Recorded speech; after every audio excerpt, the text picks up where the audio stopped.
تبارك الذي نزل الفرقان على عبده ليكون للعالمين نذيرا۔ سوال کیا ہے، منگنی کی دعوت کرنا کیا خلاف سنت ہے؟ دیکھیں، مہمان نوازی کے طور پر کسی کو کھلانا اور کسی کو پلانا اور اکرام مسلم کی غرض سے دعوت فی نفسی ہے جائز ہے، کوئی بات نہیں، کر سکتے ہیں۔ دعوت جو بھی ہو اکرام مسلم کے اعتبار سے آپ کر سکتے ہیں، اور احادیث مبارکہ کے اندر اللہ کے رسول صلی اللہ علیہ وسلم نے اس بات کی ترغیب بھی دیے ہیں کہ مہمان کو کھلاؤ پلاؤ، اس اللہ تعالیٰ تمہارے رزق کے دروازے کھولیں گے۔ بہرحال شریعت اسلام کے اندر مہمان کے لیے کھلانا پلانا کوئی گناہ نہیں، کھلا سکتے ہیں، پلا سکتے ہیں، اس سے ثواب بھی ملے گا۔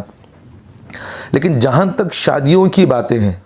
یہ چیز آج عمومی طور پر پائی جا رہی ہے، بڑا افسوس کے ساتھ یہ کہنا پڑتا ہے کہ دیندار گھروں کے اندر بھی یہ چیز پائی جا رہی ہے۔ تبلیغ میں لگے ہوئے عمومی طور پر یہ ساتھی آج کر رہے ہیں،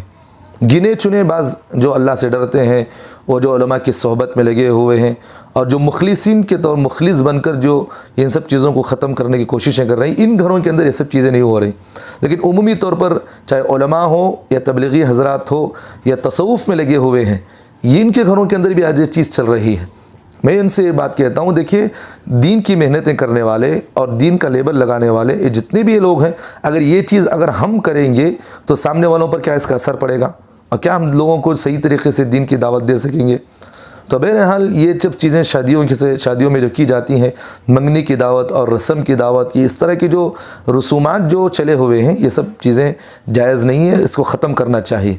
کیونکہ آج کل جو عمومی طور پر جو غریب بچوں کی شادیاں نہیں ہو رہی، میں نے خود اپنی آنکھوں سے دیکھا ہے، اور میں نے خود کئی لوگوں سے بھی اس بات کو سنا ہے، بڑا افسوس کے ساتھ مجھے کہنا پڑتا ہے، کئی نوجوان بچیاں، آج غریب بچیاں گھروں کے اندر کیوں بیٹھے ہیں؟ اسی لیے تو بیٹھے ہیں نا کہ مالدار حضرات تو اللہ نے ان کو مال دیا ہے، تو بڑے شوق کے ساتھ، بڑے ذوق کے ساتھ یہ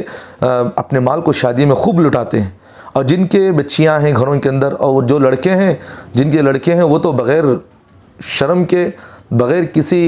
جھجک کے بھیک مانگ کر تو وہ کسی بھی حالت سے کر لیں گے، اور وہ بھیک مانگ کر ہی تو کرتے ہیں۔ اور جو غریب بچیاں جو اس طرح گھروں کے اندر بیٹھے ہوئے، ان کے حال کون پرسال حال بتاؤ؟ یہ اللہ کے رسول صلی اللہ علیہ وسلم نے فرمایا کہ جو آدمی لوگوں کو گناہ کی طرف عمل کرنے پر ترغیب دیتا ہے یا ان کی طرف ان کو آمادہ کرتا ہے، جو لوگ بھی اس کے گناہ کے اندر شامل ہوں گے، جو لوگ بھی اس گناہ کو کریں گے، اس کا گناہ اسے بھی شامل کیا جائے گا اس میں۔ تو اس لیے ان سب چیزوں کو ختم کریں، اور غریب بچیوں کی جو آج کل شادیاں نہیں ہو رہی، اسی لیے تو نہیں ہو رہی، تو ان سب چیزوں کو ختم کرنا چاہیے۔ تو بہرحال جو شادی کے اندر صرف جو دعوت ہے وہ سنت ولیمے کی ہے،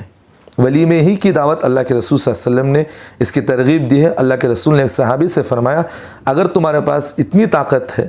کہ ایک بکری تم کاٹ کر کھلا سکتے ہو تو کھلاؤ، اور یا نہیں تو جتنی تمہاری استطاعت ہے۔ اللہ کے رسول صلی اللہ علیہ وسلم نے یہ بھی کیا ہے کہ کچھ صحابہ کو فرمایا کہ تم گھروں سے کھانا لاؤ، کھانا لائے۔ اللہ کے رسول نے اپنے نکاح میں ولیمہ اس طرح فرمایا کہ گھروں سے کھانا منگوایا، صحابہ کے خود کھانا لائے اور کھانا کھلا، کہا کہ تم یہ ولیمہ ہو گیا میرا۔ تو اس طرح کی بھی اللہ کے رسول نے عمل کیا ہے۔ تو آسانی کے ساتھ دین جو ہے آسان ہے، تو لوگوں کے سامنے آسانیاں پیش کرے، کیوں لوگوں کو اس طرح کی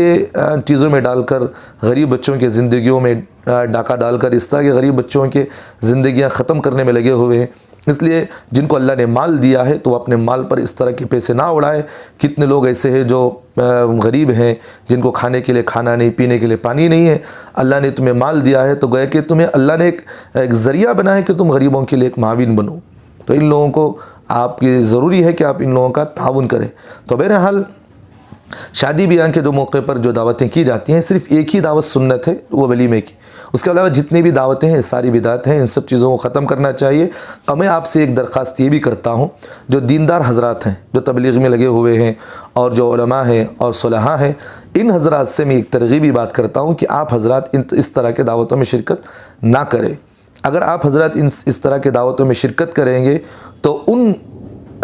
جو غلط کام کر رہے ہیں ان لوگوں کے لیے آپ ایک ذریعہ بنیں گے، اور ان کی ہمت میں آپ ایک ذریعہ بنیں گے، اور دوسروں کے لیے آپ ایک ترغیب بنیں گے۔ تو اس لیے آپ حضرات سے میں درخواست یہ کرتا ہوں کہ علماء کرام ہیں، یہ تبلیغ میں لگے ہوئے ہیں، اور جو نیک لوگ ہیں، جو صلحاء ہیں، جو تصوف میں لگے ہیں، وہ حضرات اس بات کا دھیان رکھے کہ ان سب چیزوں میں شرکت نہ کریں، ان سب چیزوں کو ختم کرنے کی کوششیں کریں۔ تو بہرحال البتہ اگر دعوت کو لازم نہ سمجھا جائے، سنت بھی نہ سمجھا جائے، اور بغیر اعتقاد کے اگر مہمان کی نوازی کے طور پر اگر آنے والے مہمان کو کھلانا پلانا اس طرح کے اگر ترغیبی طور پر کھلا رہے پلا رہے تو آپ کا کھلانا پلانا جائز ہے، سنت سمجھ کر نہیں کرنا چاہیے۔ اگر ترغیبی مطلب مہمان سے مطلب یہ ہے کہ بھئی اگر آپ کے کچھ مہمان آ گئے اس طرح کے اس میں، اور سامنے والے لڑکی والے بھی آ گئے، لڑکے والے بھی اس طرح جڑ گئے، تو کھلانا پلانا کوئی بات نہیں، لیکن اس سے ترغیب دے کر ایک عمومی طور پر اجتماعی طور پر یہ دعوت کی جاتی ہے، یہ غلط ہے۔ ان سب چیزوں کو ختم کریں، اس طرح کی دعوتوں میں شرکت نہ کریں۔ اگر کوئی کہتا ہے کہ آپ شرکت کریں، آپ بغیر جھجک کے ان سے کہہ دیں کہ ہم اس طرح کے چیزوں میں شرکت نہیں کریں گے، اور جو نوجوان ہیں وہ نوجوان ان سب چیزوں کو ختم کریں۔ جو شادی کرنا چاہ رہے ہیں وہ صرف ولیمے کی دعوت کریں، اللہ کے رسول کی سنت ہے یہ، اس کے علاوہ جتنی بھی دعوتیں اس میں سب کی جائیں گی، یہ سب بدعت ہیں، ان سب چیزوں کو ختم کریں۔